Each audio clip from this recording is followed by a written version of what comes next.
Hi అండి. నమస్తే. Welcome back to Shailaja's kitchen. నేను మీ శైలజ.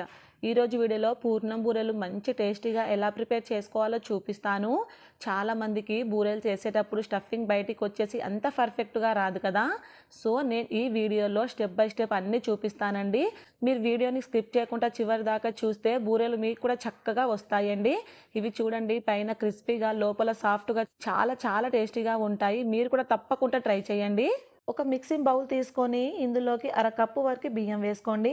ఇక్కడ బియ్యం వచ్చేసి నేను రేషన్ బియ్యాన్ని తీసుకున్నాను. మీరు కావాలంటే నార్మల్ రైస్ని కూడా తీసుకోవచ్చు.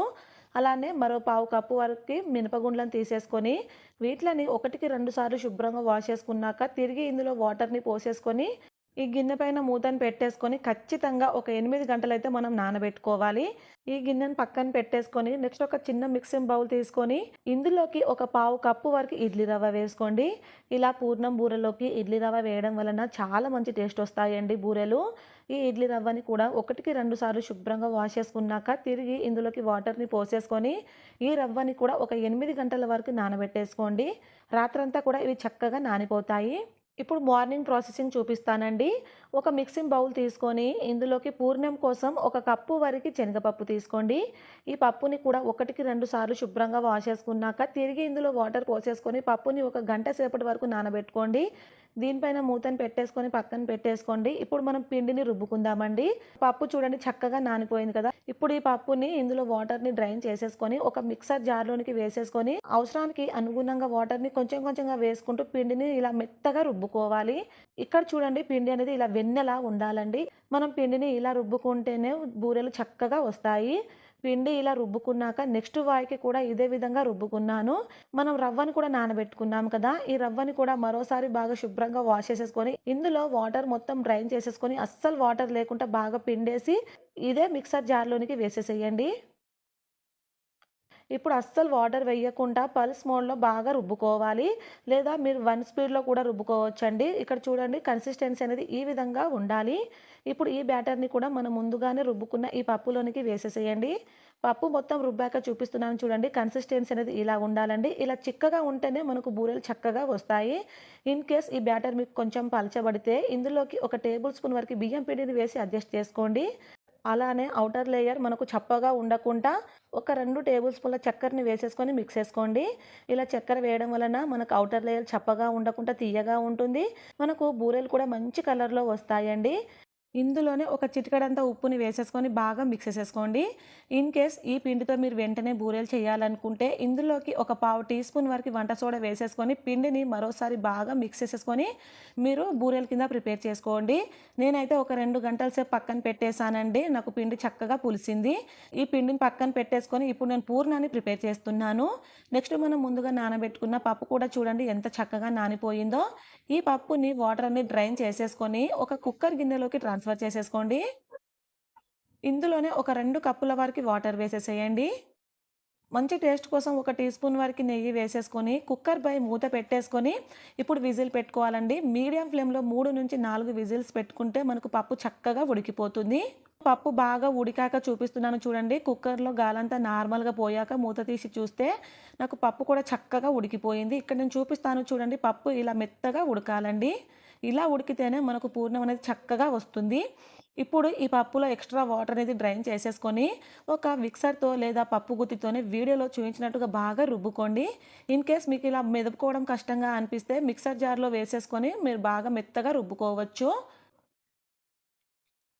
నేను మ్యాష్ చేసుకున్నాక చూపిస్తున్నాను చూడండి. ఇలా ఉండాలండి. ఇప్పుడు ఈ మిశ్రమాన్ని పక్కన పెట్టేసుకొని నెక్స్ట్ స్టవ్ ఆన్ చేసి ప్యాన్ పెట్టుకొని ఇందులోకి ఒక టేబుల్ స్పూన్ నెయ్యి వేసేసేయండి. ఈ నెయ్యిలో మనం ముందుగానే మెదిపి పెట్టుకున్న పప్పుని వేసేసేయండి. నెక్స్ట్ మనం ఏ కప్పుతో అయితే పప్పు తీసుకున్నామో సేమ్ అదే కప్పుతోటి ఒక కప్పు వరకు తురిమిన బెల్లం వేసుకోండి. ఇలా బెల్లం వేశాక మంట మీడియం ఫ్లేమ్‌లో పెట్టేసుకొని ఈ బెల్లం పప్పు కూడా చక్కగా బాగా మిక్స్ చేసుకోండి.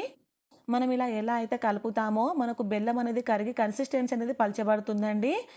మంట మీడియం ఫ్లేమ్‌లోనే ఉంచేసుకొని కంటిన్యూస్‌గా కలుపుకుంటూ మనం ఈ పూర్ణాన్ని ప్రిపేర్ చేసుకోవాలి. ఇప్పుడు చూడండి ఇలా కలుపుతూ ఉండగా మనకు కాస్త చిక్కపడింది కదా. ఈ టైంలో ఒక పావు టీ స్పూన్ వరకు ఇలాచి పొడిని వేసేసేయండి. మంచి ఫ్లేవర్ కోసం 1-2 టేబుల్ స్పూన్ల వరకు నెయ్యిని కూడా వేసేసుకొని ఇప్పుడు బాగా మిక్స్ చేసుకోండి.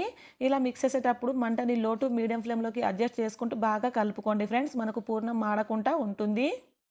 ఈ పూర్ణం ప్రిపేర్ కావడానికి ఒక 15 నిమిషాల టైం అయితే పడుతుందండి. కొంచెం నిదానంగానే ప్రిపేర్ చేసుకోండి. ఇలా బాగా కలుపుకున్నాక మనకు చూడండి కన్సిస్టెన్సీ కూడా చిక్కగా పడింది కదా! ఇప్పుడు స్టవ్ ఆఫ్ చేసేసి ఈ మిశ్రమం అంతా కూడా వీడియోలో చూపించినట్టుగా ప్యాన్‌కి స్ప్రెడ్ చేసుకోండి. ఇలా ప్యాన్‌కి బాగా స్ప్రెడ్ చేసుకున్నాక ఒక 10-15 నిమిషాల వరకు పక్కన పెట్టేసేయండి. మనకి ఇది పూర్తిగా చల్లారిపోవాలి. ఒక 10 నిమిషాల తర్వాత చూపిస్తున్నాను చూడండి. మనకు పూర్ణం బాగా చల్లారిపోయింది కదా! ఇలా వీడియోలో చూయించినట్టుగా గరిటెతోని మొత్తం అంతా కూడా ఓ దగ్గరికి చేర్చేసుకున్నాక, నెక్స్ట్ మీరు పూర్ణం ఏ సైజులో అయితే చేయాలనుకుంటారో చిన్న చిన్న బాల్స్‌గా ప్రిపేర్ చేసుకోండి. మనం ఎక్కువగా తీసుకోవద్దండి పూర్ణం కూడా. ఇక్కడ వీడియోలో చూపిస్తున్నాను కదా! ఇంత కొంచెం తీసుకుంటే సరిపోతుంది.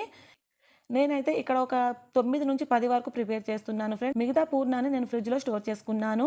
నెక్స్ట్ ఇక్కడ నేను ఒక 3 గంటల తర్వాత పిండి చూపిస్తున్నాను చూడండి. మనకు పిండి అనేది కొంచెం పులిసింది. అలానే కాస్త గట్టి పడింది కదా! ఇక్కడ మీకు పిండి చూస్తే అర్థమైపోతుంది కదా ఫ్రెండ్స్. మనం అచ్చం గ్రైండర్‌లో రుబ్బినట్టే ఎంత బాగా ఉందో. ఇలా స్మూత్‌గా చాలా బాగుండాలండి పిండి అనేది. ఇలా ఉంటేనే మనకు బూరెలు చక్కగా వస్తాయి. ఈ పిండిని ఒక 2 నిమిషాలు ఇలా వీడియోలో చూపించినట్టుగా బాగా మిక్స్ చేసుకోండి. ఇక్కడ చూడండి ఫ్రెండ్స్ కన్సిస్టెన్సీ అనేది ఈ విధంగా ఉండాలండి. ఇలా పిండిని బాగా కలుపుకున్నాక, మనం ముందుగానే ప్రిపేర్ చేసుకున్న ఈ పూర్ణం ఉండని పిండిలో వేసేసుకొని మనం ఆయిల్‌లో వేసి ఫ్రై చేసుకోవాలి. అయితే ఫ్రై చేసేటప్పుడు కూడా ఇక్కడ నేను చూపిస్తున్నాను చూడండి. మీరు కావాలంటే ఇలా చేతితో కూడా మీరు ఆయిల్‌లో డ్రాప్ చేసుకోవచ్చు. లేదు మీకు చేతితో కష్టంగా అనిపిస్తే ఇలా ఒక స్పూన్‌తో కూడా మీరు బాగా కోట్ చేసుకొని ఆయిల్‌లో డ్రాప్ చేసుకోవచ్చండి. లేదంటే మరొక టిప్ అండి. ఇలా గుంట గరిట ఉంటుంది కదా! గుంట గరిటతో కూడా మీరు ఆయిల్‌లో డ్రాప్ చేసుకోవచ్చు. నెక్స్ట్ స్టవ్ ఆన్ చేసి ప్యాన్ పెట్టుకొని ఇందులోకి డీప్ ఫ్రైకి సరిపడా ఆయిల్ వేయండి. ఆయిల్ బాగా హీట్ అయ్యాక నేను ముందు స్పూన్‌తో చూపిస్తున్నాను చూడండి. ఇలా స్పూన్‌తో స్లోగా డ్రాప్ చేసుకోండి. స్పూన్‌తో డ్రాప్ చేసుకోవడం కష్టంగా అనిపిస్తే ఇలా గుంట గరిటతో కూడా మీరు డ్రాప్ చేసుకోవచ్చు. లేదా ఇలా చేయితో కూడా డ్రాప్ చేసుకోవచ్చండి. ఎలా చేసుకున్నా కూడా బూరెలు చక్కగా పొంగుతూ వస్తాయి ఫ్రెండ్స్. అలానే బూరెలు వేశాక మంట మీడియం ఫ్లేమ్‌లో పెట్టేసుకొని ఈ బూరెల్ని మనం అటు ఇటు తిప్పుకుంటూ మంచిగా కాల్చుకోవాలి. ఇలా మనం వెంటనే తిప్పుకుంటే ఆయిల్‌లో బూరెలనేది విడిపోతాయి. సో, ఒకవైపు మంచిగా ఫ్రై అయ్యాక రెండొక వైపు తిప్పేసుకొని మంచి కలర్ వచ్చే వరకు ఫ్రై చేసుకోండి. ఇప్పుడు చూడండి ఇలా బాగా ఫ్రై అయిపోయాక వీటిలని ఇప్పుడు మనం ఆయిల్‌లో నుంచి సెపరేట్ చేయడమే. మనకు ఎన్ని అయితే బూరెలు కావాలో అన్ని బూరెలను కూడా ఇదే విధంగా ప్రిపేర్ చేసుకోండి. ఈ బూరెలని ఒక సర్వింగ్ ప్లేట్‌లోకి తీసేసుకొని సర్వ్ చేసుకోవడమే. ఇలా ప్రిపేర్ చేసుకున్న బూరెలు చాలా మంచి టేస్ట్ ఉంటాయండి. మీరు కూడా తప్పకుండా ట్రై చేసి మీకెలా కుదిరిందో కింద కామెంట్స్‌లో చెప్పండి. ప్లీజ్ అండి ఈ వీడియో మీకు నచ్చితే ఒక లైక్ చేసి షేర్ చేయండి. అలానే సబ్స్క్రైబ్ చేసుకొని పక్కనే ఉన్న బెల్ బటన్‌ని క్లిక్ చేయండి. Thank you for watching.